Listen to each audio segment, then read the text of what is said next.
જય શ્રી કૃષ્ણ, જય માતાજીની. આજે આપણે બનાવવાનું છે મિક્સ કઠોળનો નવો નાસ્તો, એકદમ ટેસ્ટી અને હેલ્ધી.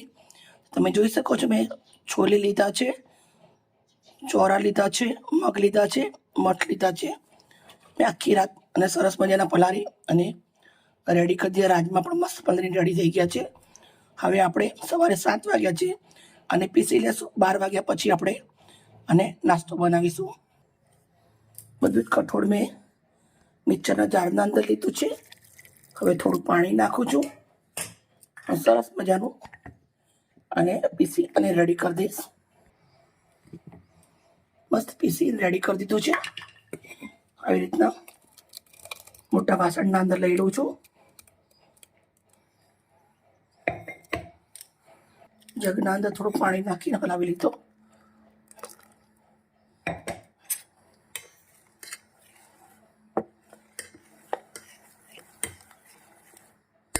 હવે આપણે આને ઢાંકણ લગાવી દઈશું અને સરસ આથો આવી જવા દઈશું 5-6 કલાક. સરસ મજાનું આથો આવી અને આપણું બેટર રેડી થઈ ગયું છે. તમે જોઈ શકો છો, બધું જ કઠોર આપણે પલાળી અને પીસી દીધું હતું અને મસ્ત આથો આવી અને રેડી થઈ ગયું છે. સ્વાદ પ્રમાણે મીઠું નાખું છું.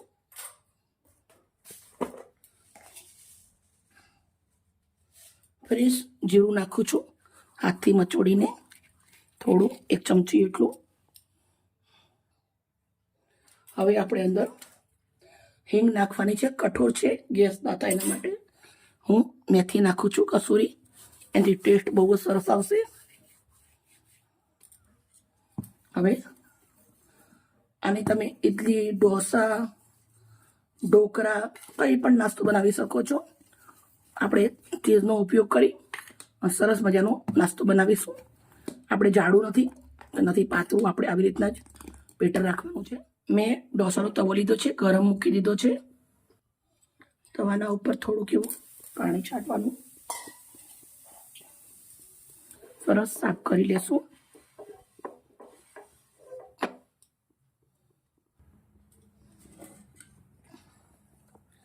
બેટર રેડી છે, તો આપણે હવે નાખીશું.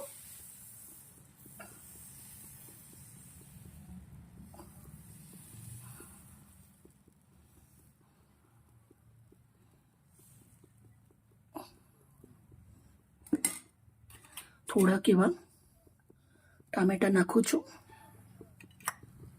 થોડીક એવી ડુંગળી નાખું છું, થોડાક એવા લીલા ધાણા નાખું છું, થોડુંક એવું ચપટી લાલ મરચું ભભરાવું છું,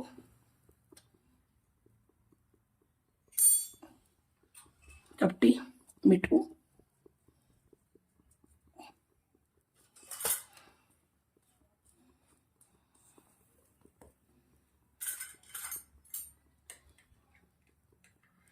હવે આપણે દેશી ઘી નાખું છું.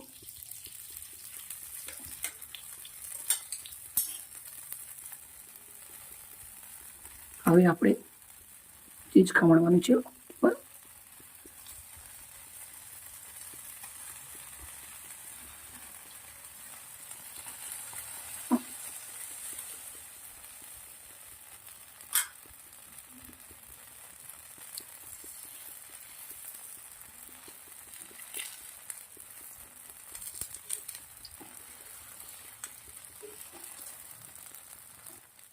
ચીઝ મસ્ત પીગળી ગયું છે.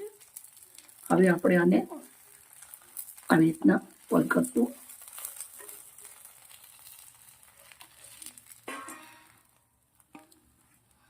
એક નાસ્તો આપણો આવી રીતના રેડી થઈ ગયો છે.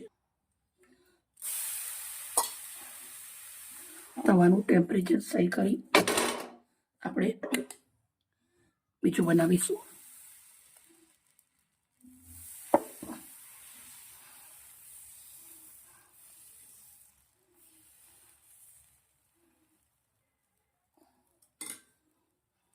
આને આપણે તેલ કે ઘી કશું જ નથી નાખવાનું.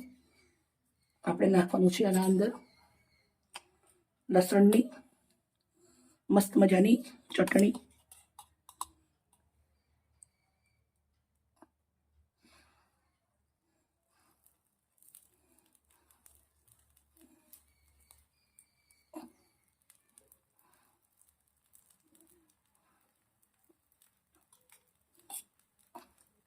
આના અંદર મરચું ઓછું અને લસણ વધારે છે.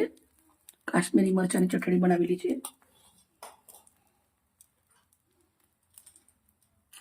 થોડાક એવા લીલા ધાણા નાખું છું.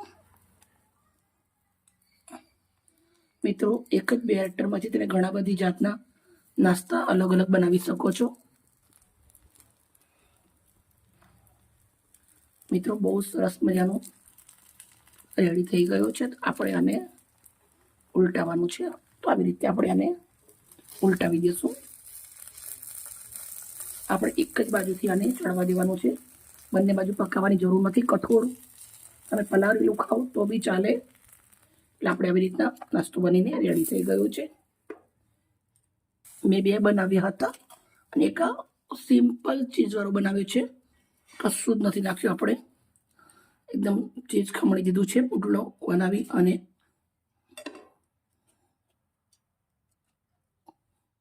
સાથે મેં બનાવ્યું છે સરસ મજાનું બટાકા ડુંગળીનું સબ્જી, મસ્ત લચકાદાર, અને દહીં મરચાં ધાણાની ચટણી.